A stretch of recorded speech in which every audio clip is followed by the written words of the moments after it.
Hi everyone, welcome to our channel. आज का topic है international convention pertaining to intellectual property.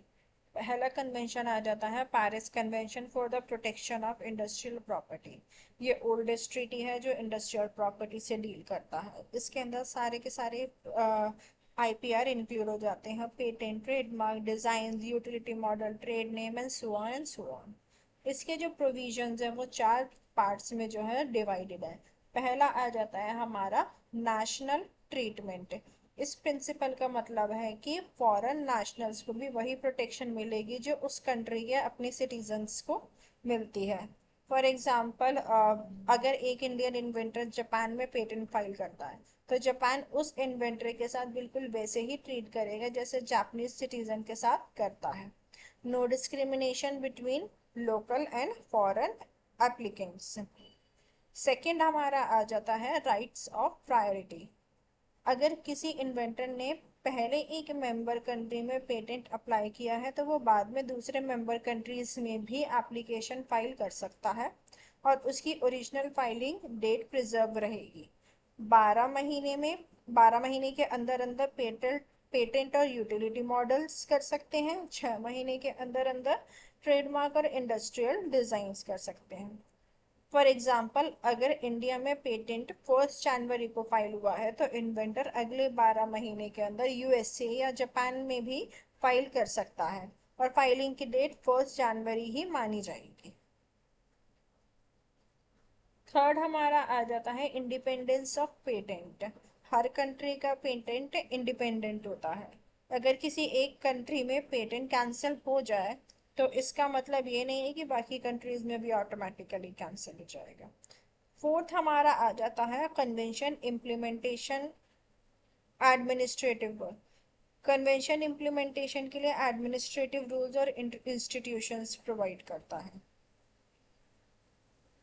Second हमारा आ जाता है बर्न कन्वेंशन 1886।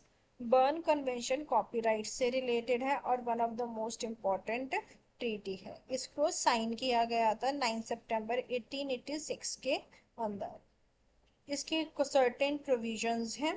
फर्स्ट हमारा आ जाता है protection of literary and artistic work. Article 2 clause 1 के according literary work, scientific, artistic, चाहे वर्क किसी का भी हो, उनको प्रोटेक्ट करा जाएगा।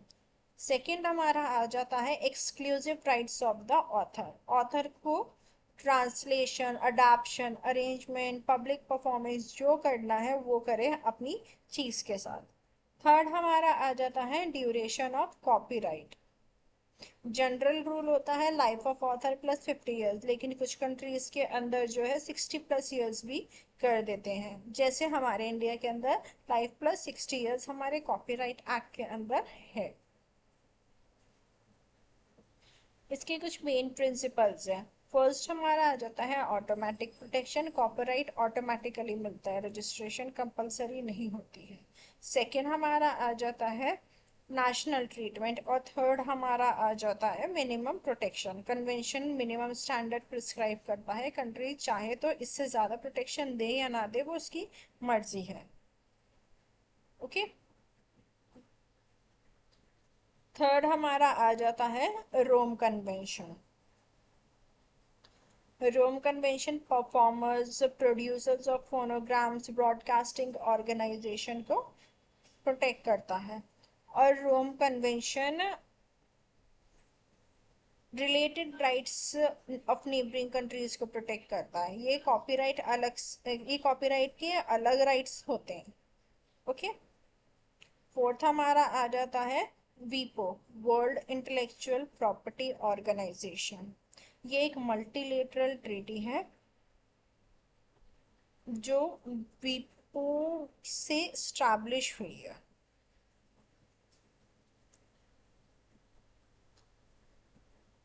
इसको साइन करा गया था 14 जुलाई 1967 में स्टॉकहोम स्वीडन के अंदर। और ये केम इनटू फोर्स कब आई थी? 26 अप्रैल 1970 को।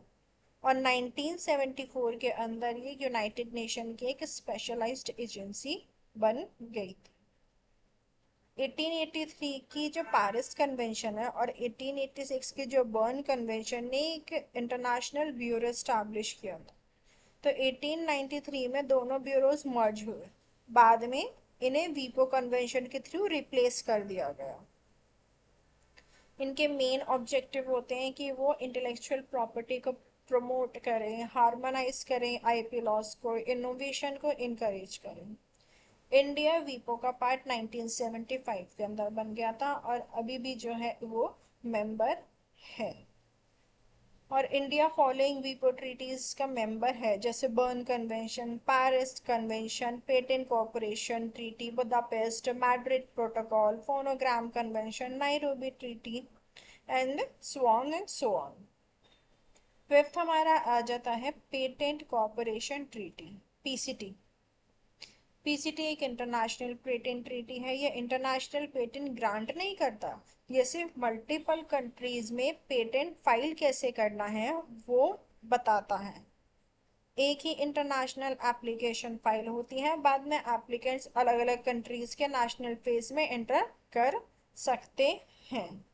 इसका बेनिफिट ये होता है, एक ही एप्लीकेशन होती है, वन सिंपल फाइलिंग प्रोसीजर होता है, इंटरनेशनल सर्च रिपोर्ट होती है, टाइम सेविंग होता है, नेशनल फाइलिंग कॉस्ट डिले होता है। सिक्स्थ हमारी आ जाती है trips, trade related aspect of intellectual property agreement 1994। ये वर्ल्ड ट्रेड ऑर्गेनाइजेशन का सबसे इम्पोर्टेंट इंटेलेक्चुअल प्रॉपर्टी अग्रीमेंट है और ये आया था उरुग्वे राउंड से। जो हमारा लास्ट उरुग्वे राउंड हुआ था उससे हमारा जो है ट्रिप्स आया था। ये 1 जनवरी 1995 में आया था और ट्रिप्स कवर करता है copyright, patent, trademark, geographical, industrial indication indication ये सारे के सारे जितने भी इंटेलेक्चुअल प्रॉपर्टी राइट्स होते हैं सबको कवर करते हैं। इसके बेसिक फीचर होते हैं नेशनल ट्रीटमेंट, फॉरेन नेशनल को इक्वल प्रोटेक्शन मिलेगी, इसका मतलब मोस्ट फेवर्ड नेशन। इसका मतलब होता है अगर किसी एक वर्ल्ड ट्रेड ऑर्गेनाइजेशन के मेंबर को कोई एडवांटेज दिया गया है तो वही एडवांटेज जो है सभी वर्ल्ड ट्रेड ऑर्गेनाइजेशन के मेंबर्स को देना पड़ेगा। मिनिमम स्टैंडर्ड की कंट्री ट्रिप से कम प्रोटेक्शन नहीं दे सकती है। ट्रिप्स डिटेल प्रोविजन प्रोवाइड करता है सिविल क्रिमिनल रेमेडीज को लेके, बॉर्डर मेजर्स को लेके, जुडिशियल प्रोसीजर्स को लेके। और ट्रिप्स ने पेरिस कन्वेंशन और बर्न कन्वेंशन के काफ़ी प्रोविजंस अडॉप्ट भी किए हैं, except Berne convention of moral right. ये अग्रीमेंट जो है 7 पार्ट्स के अंदर डिवाइड है। फर्स्ट पार्ट हमारा आ जाता है आर्टिकल 1 से लेके 8 तक, जो हमारे जनरल प्रोविजन, नेशनल ट्रीटमेंट, ये एमएफएन प्रिंसिपल के बारे में बात करते हैं। सेकेंड हमारा आ जाता है standards of intellectual property right के बारे में बात करते हैं। थर्ड हमारा इन्फोर्समेंट ऑफ आईपीआर के बारे में बात करता है। फोर्थ हमारा आ जाता है acquisition and maintenance of IPR. Fifth हमारा आ जाता है dispute prevention and settlements. Six हमारा transnational arrangements. Seventh industrial arrangements.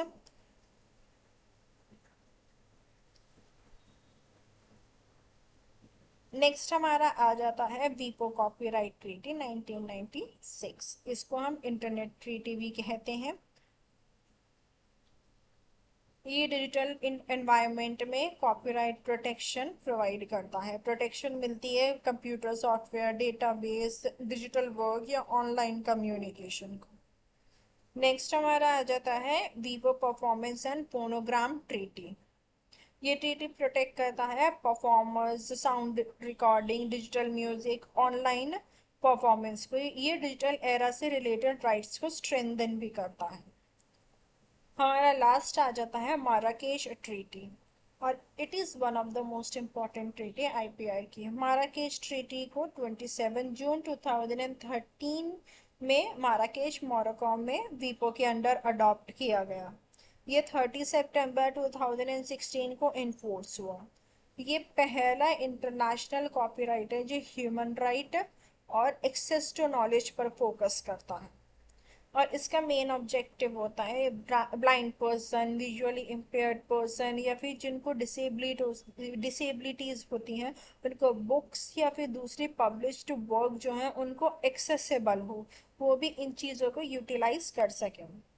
इस ट्रीटी से पहले प्रॉब्लम्स यही आ रही थी कि बहुत कम लोग बुक्स पढ़ पाते थे जो क्या कहते हैं डिसेबल होते थे।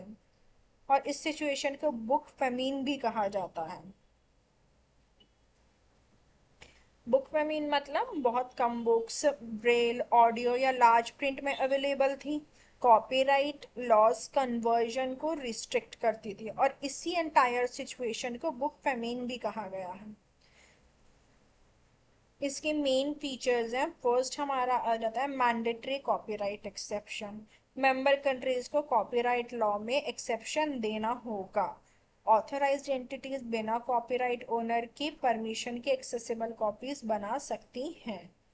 Second is cross border exchange. Authorised agency different member countries के बीच में एक्सेसिबल कॉपीज एक्सचेंज कर सकती हैं।